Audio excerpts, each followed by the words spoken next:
اب اس ساری صورتحال کے دوران ایک اور میں آپ کو بات بتا دوں کہ اوورآل جو سچویشن ہے کہ اس وقت کیمپین سے ہٹ کے پنجاب کے اندر چونکہ آپ کو پتا ہے کہ معاملہ اس وقت گڑبڑ ہے، اور شاہ محمود قریشی صاحب نے ایک پریس کانفرنس بھی کی جس میں انہوں نے الیکشن کمیشن کو کہا تھا کہ اگر آپ یہاں پہ ناکام ہو گئے تو اب جنرل الیکشن کے اندر آپ کی کریڈیبلٹی کیا ہوگی، جس پہ چیف الیکشن کمشنر سکندر سلطان راجہ صاحب نے نوٹس لیا اور کہا صوبائی الیکشن کمشنر سے کہ آپ مجھے رپورٹ سبمٹ کریں۔ اب رپورٹ سبمٹ کر دی گئی ہے۔ آپ اندازہ کریں کہ یہ کہا گیا ہے کہ شاہ محمود قریشی نے الیکشن کمیشن کو دباؤ میں لانے کی کوشش کی ہے، دباؤ ڈالنے کی کوشش کی ہے، اور اس کے بعد انہوں نے یہ کہا ہے کہ وہاں پہ جو اوور سائز بینرز ہیں، پینافلیکسز ہیں، وہ چوک شہباز سے اتارنے پر باقاعدہ دھمکیاں دی گئی ہیں، یعنی کہیں سے کوئی ایسا موقع نہیں جانے دیا جا رہا جس کو آپ یہ کہیں کہ جناب یہاں پہ تحریک انصاف کو نقصان پہنچ سکتا ہے، لیکن یہ اپنی لڑائی کے اندر لڑ رہے ہیں۔ میں آپ کو ایک اور خبر دوں، جو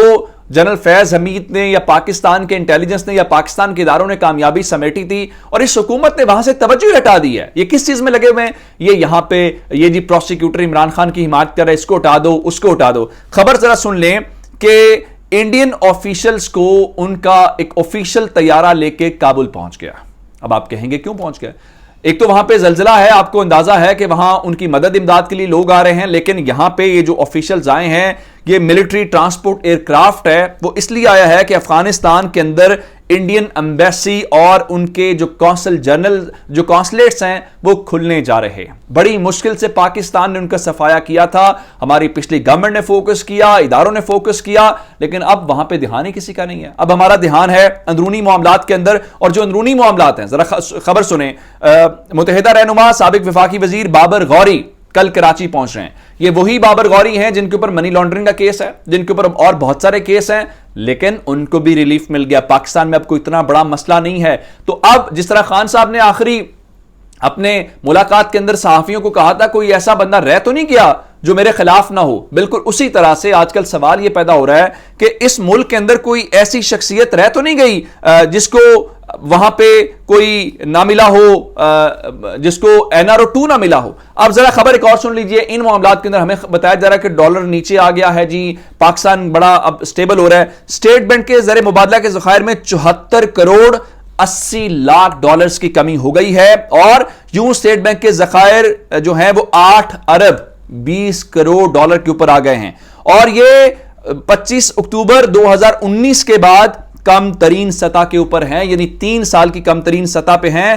اب آپ اس سے اندازہ لگا لیں کہ صورتحال کس طرف جاری ہے، لیکن سب چین اور امن سے بیٹھے ہوئے ہیں، اور وہ ہمیں کس بات پہ خوش کر رہے ہیں؟ وہ بتا رہے ہیں جی پنجاب کابینہ نے پنجاب میں 11 ٹول پلازے ختم کر دیے ہیں۔ سیالکوٹ بائی پاس پر واقع گجرانوالہ سیالکوٹ راوی ٹول پلازا ہے، Wazirabad by pass per Wazirabad Sialkot Kashmir road tool plaza ہے۔ بہت اچھی بات ہے، لیکن ہمارا مسئلہ ٹول پلازے بنانا اور ختم کرنا نہیں ہے، ہمارا مسئلہ معیشت ہے۔ ہمارا مسئلہ اس وقت جو ہے اکثریت شہباز شریف کو لوگ وزیر اعظم نہیں مان رہے، لوگ الیکشن کی طرف جانا چاہتے ہیں۔ اصل مسئلہ یہ ہے کہ 50% سے زائد لوگ ہیں، اس طرف کوئی جانے کی کوشش نہیں کر رہا۔ اب میں آپ کو ایک اور خبر دے دوں، سپریم کورٹ لگنے کی تیاریاں جو ہیں وہ میں کیا خبر آپ کو دے کے آیا ہوں۔ آرٹیکل 63A کے اوپر ایک پٹیشن فائل ہوئی تھی اسلام آباد ہائی کورٹ بار ایسوسی ایشن کی، اور یہ سارے انہوں نے مل ملا کے صدارتی ریفرنس جو گیا تھا، اس صدارتی ریفرنس کے اندر یہ کہا گیا تھا کہ ارکان ڈی سیٹ ہوں گے، اور اس کے بعد جو منحرف رکن ہے اس کا ووٹ کاؤنٹ نہیں ہوگا۔